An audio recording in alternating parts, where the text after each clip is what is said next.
আমরা সারস পাখি আঁকার জন্য প্রথমে যেটা করব সেটা হচ্ছে দুই আঁকবো, কিন্তু দুয়ের গলাটা একটুখানি লম্বা হবে এরকম। আর তারপরে একটা ঢেউ, দুটো ঢেউ, মুখের দিকটা এমনি করে আস্তে করে সমানভাবে নিচে নামিয়ে দেব এবং গোল মতো করে নেব। তারপরে লম্বা একটা ঠোঁট দেব, তারপরে এই ঠোঁটের মাঝখান থেকে আরেকটা ছোট ঠোঁট দেব, তারপর চোখটা এঁকে নেব। তারপরে এখান থেকে একটা ইউ মতন আকৃতির দেব, আর তার নিচে থেকে এরকম আর এরকম একটা দাগ টেনে নেব। লেজটা যোগ করে দিলাম। এবার আমরা পা আঁকবো। আঁকার জন্য এরকম লম্বা করে দিয়ে এরকম টেনে দিলেই পাটা হয়ে যাবে। দ্বিতীয় পাটা খুবই সহজ, কিন্তু সামনের দিকে থাকবে। তিনটে দাগ দিয়ে দিলাম, ইউ আকৃতির কতগুলো এঁকে দিলাম পালক, লাস্টে দুটো দাগ জল এঁকে দিলাম। এবং ব্যাকগ্রাউন্ডটা করে নেওয়ার জন্য প্রথমে দুটো দাগ দিয়ে নিলাম। এটা জলের লিমিটেশনটা ডিসাইড করছে কতটা জল আছে। তারপরে একটু ডাঙা আছে, তারপরে ঘাস, পেছনে ঝোপ। খুবই সহজভাবে করে ফেললাম। এরপরে আমরা এটাকে রং করব। রং করার জন্য কতগুলো রং পেন্সিল নিয়ে নিলাম। আকাশ রং করার জন্য আকাশি রং দিলাম এবং হালকা করে আকাশটা করে ফেলবো। তার জন্য একদম উপরের দিকে একটু প্রেস করে একটু ডিপ করে করব, আর নিচের দিকে হাতটা হালকা করে এরকম করে করতে থাকবো। দেখতেই পাচ্ছ কেমন করে করছি আমি। উপরের দিকটা একটুখানি ডিপ হবে, কিন্তু নিচের দিকটা হালকা হাতে করতে হবে। উপরের দিক আবার ডিপ, আর নিচের দিকটা হালকা। এভাবে আকাশটা হয়ে যাবে। তারপরে সারস পাখির গায়ের রংটা এই আকাশি রংটাই করব।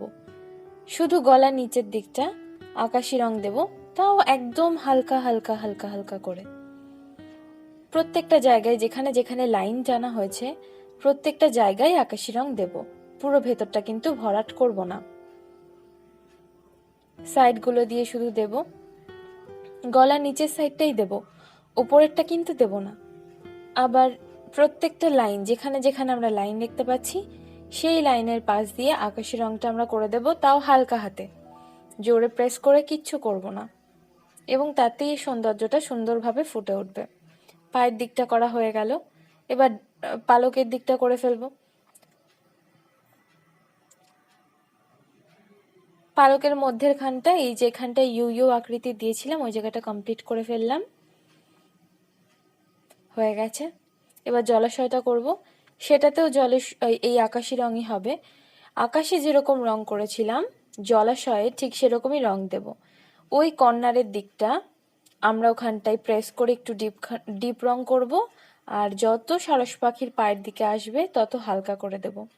মনে হলো ঘাসের সিকোয়েন্স দিলে এই জায়গাটা দেখতে আরেকটু সুন্দর লাগবে, তার জন্য একটু ঘাস করে দিলাম এবং তারপরে আবার রং করব। একদম আমাদের দিকটাই এই এপাশের দিকটা একটুখানি ডিপ, আবার সারস পাখির দিকে যত যাবে তত হালকা, আবার ডিপ আবার হালকা। মনে থাকে জানো যে কর্নারের দিকে যখনই যাব তখন কিন্তু ডিপ হয়ে যাবে।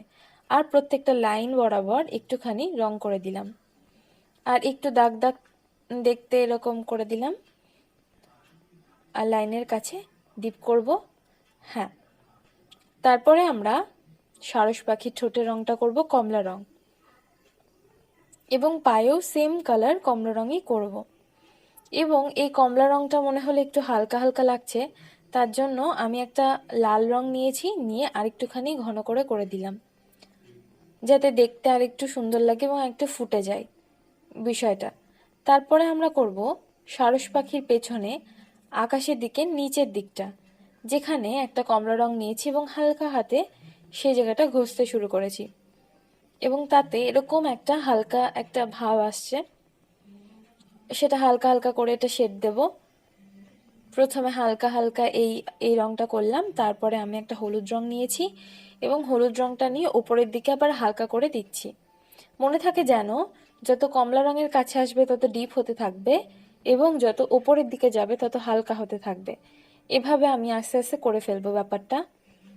যত কমলা রঙের ওই কাজটাই যাবে তত তত ডিপ হবে, আর উপরের দিকটা যত যাবে তত হালকা হবে, এমনভাবে হবে।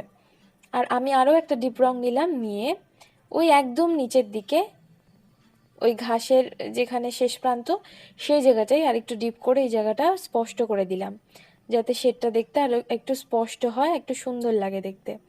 আবার যে প্রথমে কমলা রঙটা দিয়েছিলাম সেটা দিয়ে আবার একটু ঘষে নিলাম, যাতে এটা স্পষ্ট এবং সুন্দর লাগে দেখতে। তারপরে আবার হলুদ রঙটা দিয়ে আবার হালকা করে এই জায়গাটা ঘষে দিলাম। আকাশটা হয়ে গেছে। এবার আমরা ওই ডাঙাটা করব, জলের পেছন দিকে যেটা আছে। যেভাবে আকাশের ওই নিচের প্রান্তটা করেছি ডাঙাটা তেমনভাবেই করব অনেকটা। অর্থাৎ এই দিকটা একটু কমলা দেব যেরকম করছি, অর্থাৎ দাগের দিকটা ডিপ, ওপরের দিকটা হালকা। এবার একটা হলুদ রং নিয়েছি, ডিপ হলুদ রংটা নিয়ে করে দিচ্ছি হালকা হাতে। একইভাবে সারস পাখির গলার ওই জায়গাটা মনে হচ্ছে হলুদ রং আছে, কিন্তু কমলা রঙের কোনো ভাব নেই। কমলা রংটা একটু করে দিই। ঠিক আছে, তারপরে কমলা রঙের পরে আমরা একটু ডিপ কমলা রং নিয়েছি, তারপরে কর্নারের দিকটা একটু ঘষে দিলাম এবং একদম হালকা হলুদ রংটা নিয়ে বাকি যতটুকুনি আছে ফাঁকা ফাঁকা মনে হচ্ছে সেই জায়গাটা আমি কমপ্লিট করে দিলাম। অনেকটা হয়ে এসেছে, আর কিছুটাই বাকি আছে, সেটা হচ্ছে পেছনের ঘাস। সেই ঘাসের ওপরটা হলুদ রং দিলাম, একদম হালকা হলুদ রংটা সুন্দর করে করে দিলাম। এবং একটু হালকা, একদমই হালকা দিয়েছি। তারপরে কি করেছি, হালকা সবুজ রংটা তার ঠিক তলায় দিয়ে দিয়েছি, কারণ আমরা শেড দেবো, এর জন্য হলুদের পরে এই রংটাই আসছিল। সবুজের একদম হালকা সবুজ রংটা নিলাম এবং এরকমভাবে করে দেব।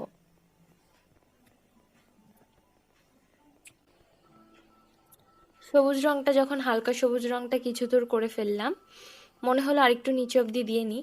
তারপরে আবার একটা হলুদ রং নিলাম, একদম হালকা হলুদ রংটা নিয়ে ওপরটা একটু ঘষে নিলাম এবং এরপর একদম ডিপ সবুজ রংটা নেব, আর ডিপ সবুজ রংটা একদম নিচেটা দিয়ে পুরো ভরাট করে দেব, যাতে কোনো জায়গা বাকি না থাকে এমনভাবে। আর দেখতেই পাচ্ছ তোমরা যে আমি রংটা কিন্তু এক বরাবরই করছি, ঠিক আছে? মানে আমি কিন্তু এভাবে একই রকমভাবে ঘষছি, দেখো। আমি কিন্তু কখনো, আচ্ছা এখানে ঘাসের রংটাও করে ফেলি। ঘাসের মাথাটা কিন্তু হালকা সবুজ রং দিচ্ছি আমি, এভাবে প্রত্যেকটার মাথায় হালকা সবুজ রং দিয়ে নেব এবং তারপরে নিচের দিকে ডিপ সবুজ রংটা দিয়ে করে ফেললাম। ক্যামেরাতে এত ভালোভাবে ডিটেলভাবে বোঝা না গেলেও মোটামুটি বোঝা যাচ্ছে। আমি ওপরের দিকে হালকাটা দিয়েছি এবং নিচের দিকে ডিপ কালারটা দিয়েছি, এবং এভাবে আমার সারস পাখি আঁকাটা কমপ্লিট হয়ে গেছে। একটা পাখি দিয়ে একটা সিনারি কমপ্লিট হয়ে গেছে এবং খুব ইজিলি এটা করে নেওয়া যাবে তোমাদের দ্বারা।